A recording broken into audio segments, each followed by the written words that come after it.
to the 30th verse of the second surah, Surah Al-Baqarah, and it began like this.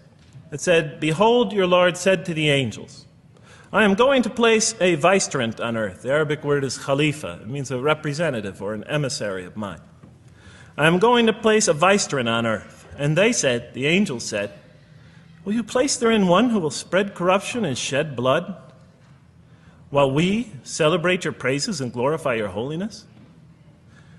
And God said, He said, "Truly I know what you do not know." See, that's the verse that hooked me. That's the verse that caught my attention. That's the one that kept on making me read the story again and again and again. Because listen to the way it begins. "Behold, your Lord said to the angels, I am going to place a representative of mine on earth, a vicegerent of mine, an emissary, one who acts on my behalf." I thought, that's not the way it goes. You're not supposed to be placing man on the earth in some positive role, some elective office. You place man on earth as a punishment for his sin. Clearly, I knew the author didn't quite get the point. But still, it was an amazing line. But then I come to the next line, and it says, "And the angels say, will you place therein one who will spread corruption and shed blood, while we celebrate your praises and glorify you?" I looked at it again. I couldn't believe the question. They said, "Will you place therein one who will spread corruption and shed blood, while we, the angels, celebrate your praises and glorify you?" I looked at that and I said, exactly. That would be my question. Why would you create this being, supposedly for some positive role, when he's capable of doing tremendous wrongdoing? When he could spread corruption and shed much blood? Why would you create this violent and pernicious creature when you could create angels? As the angels clearly say, while we, the angels, celebrate your praises and glorify you. They're asking one of the most fundamental questions in the entire history of religion. Why create you, man, this utterly fallible creature, this creature who could rebel against God's will, who could do such tremendous wrongdoing, who could wreak havoc like no other creature on earth, when you can make them angels? And look where the question is being asked. It's being asked in heaven. It's almost like saying, look, why don't you just make them angels and be up here in heaven with us, you know? Why don't you just make them angels, pop them into heaven, he's fine. Why would you put him on earth where he could feel distant from you, where he could work out his worst criminal tendencies, act them out, feeling somehow independent and apart from you and free to do whatever he wants, when you could just make them angels and put them into heaven and make them perfectly submissive to your will? I looked at that question and said, that's my question. I'm not even a single verse into the story of mankind, and there before me I see my question. That whole question, everything that I ever thought, everything that I ever experienced, everything that I ever knew was in that question. It was as if the author took my life and wanted to pick out exactly the right question to humiliate me, to provoke me, to anger me. Why create man, this most destructive and violent creature, when you could make them angels? And then look at the answer. And he said, God said, truly I know what you do not know. You know, in modern parlance, we would say, I know exactly what I'm doing. I read that and said, what? You know what you do not know? You know exactly what you're doing? Well, please inform me. Tell me what you're doing. Because, you know, I'm 28 years old and I haven't figured out it yet. And I have a lot of issues that I'm still dealing with that's connected to this question. You can't just get off that easy. You can't just tell me you know exactly what you're doing. Not after what I've been through. Not after you made me this way. And then I realized, of course, I was arguing with a God I didn't even believe in. And that would happen several times as I read through the Quran. And sometimes I would just get into so agitated by what I read, I'd start arguing with this voice that I'm reading before me, that's calling to me. So we turn to the next verse. Well, it turns out that the Quran just doesn't dismiss the question. It starts to answer it a little bit.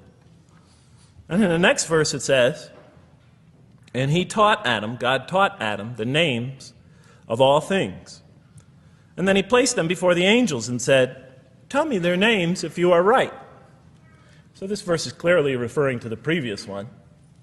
But notice what it says here. Notice what it says. And he taught Adam the names of all things. And I realized already, just from the first verse, you got to read these verses very carefully because it's packed with a lot of symbolism and meaning.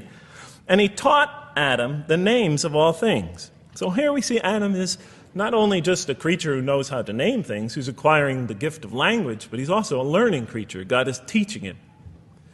Now right here, right in this verse, and it'll come even clearer in the subsequent verses, that the very first thing that the Quran is going to emphasize here is man's intellect. He is a learning creature. He is taught. And what is he taught? What is one of the great intellectual gifts he's given in response to the angel's question? The gift of language.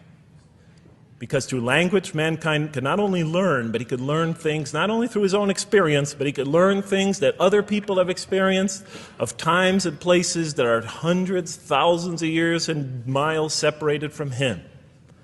And so that all our knowledge becomes cumulative.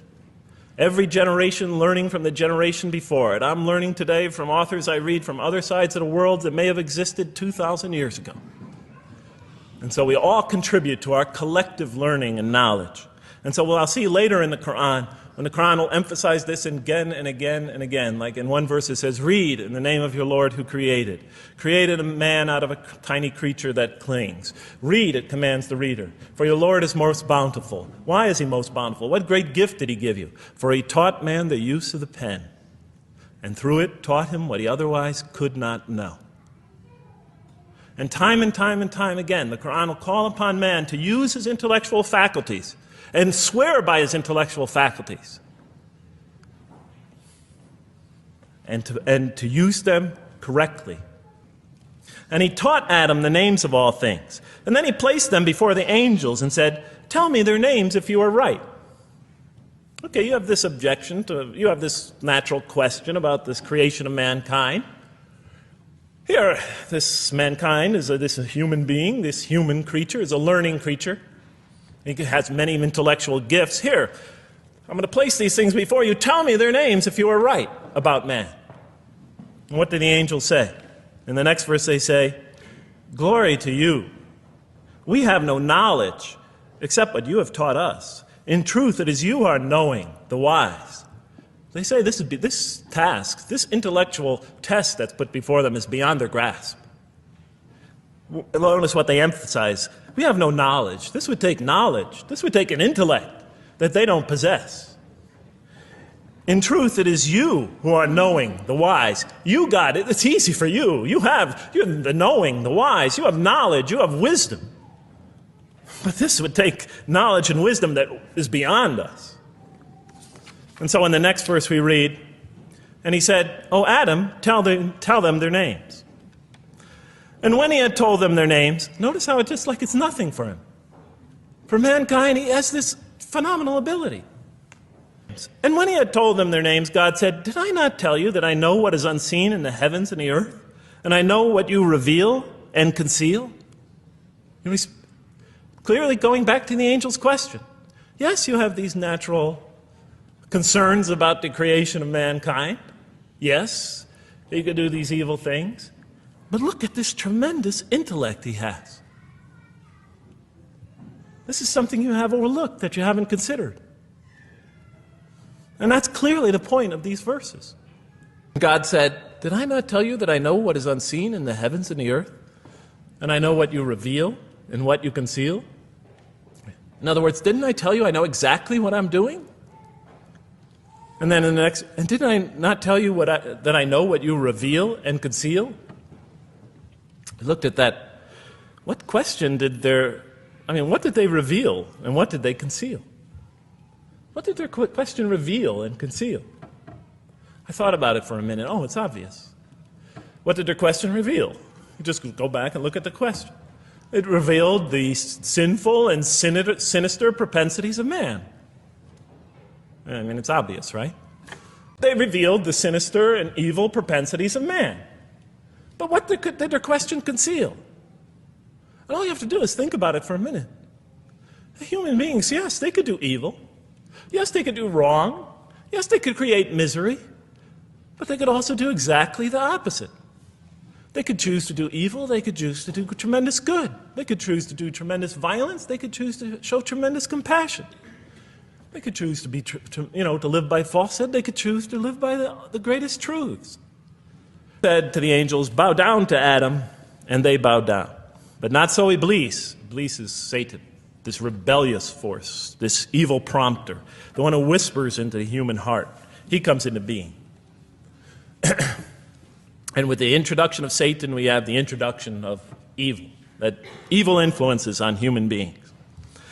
And notice why Iblis does not bow down. He refuses because he was arrogant. You know, we often hear what's the root of all evil? In the West, it's always money, greed, etc. Here the Quran says that, seems to be saying that the root of all evil is not always material wants. It's not always money, it's not always greed. At the heart of evil is arrogance, putting yourself above all others, of assigning to yourself special priority and neglecting the rights of others, of pride and arrogance and envy, the source of evil. He was of those who reject faith. I looked at that verse and I said, okay, I get why you would create angels to sort of influence man in a positive direction. But why in this story now are you introducing Satan? What sort of role was Satan play? And then, of course, you just think about it for a minute and you say, yes. The story is telling us that on one hand, we have these magnanimous urgings come from one direction. On the other hand, we have these satanic urgings coming from another direction. In other words, the Quran is telling us that man is not only a learning creature, but he's a moral creature. He has understanding of right and wrong. And God infuses those, allows those influences to come to him. Man is not only an intelligent being, but a moral being. Dwell you and your spouse in the garden, and eat freely thereof what you wish. But come not near this tree, for you will be among the wrongdoers. Then they make the mistake. But Satan caused them to slip and expelled them from the state in which they were. And we said, go all you down, some of you being enemies of others, will be adversaries of others. Some of you will be adversaries of each other, and on earth will be your dwelling place and provision for a time. Greatest sin in the history of the human race, and it's called a slip? In my culture, slip means, you just momentarily, for a fraction of a second, you lose your focus. Interpretation. Maybe it was just a slip. After all, they didn't commit murder. They didn't commit robbery, rape, pillaging, assault. They ate a couple of pieces of fruit. It's not the greatest sin in the history of humanity by any means. And then the next verse says, and then they were expelled from the state in which they were. Well, what state were they? Let's see now. Let's go back from where we started. First, mankind is being taught. We see he's an intellectual being. Then we show he's a moral being. Moral being means he's a being that's going to have to make choices. And then God gives him this choice. It's not a huge deal. It's not the gravest sin in the history of humanity by any means. It's minor by any standards. They make it, though. We see that God originally intended to put man on earth as his vicegerent. We see a period of preparation where he's being prepared intellectually, where he's growing intellectually, where he's growing as a moral creature. When does God finally put him on earth? What signals that he's ready to begin? He makes his first independent choice. It's not the worst deed in the history of humanity.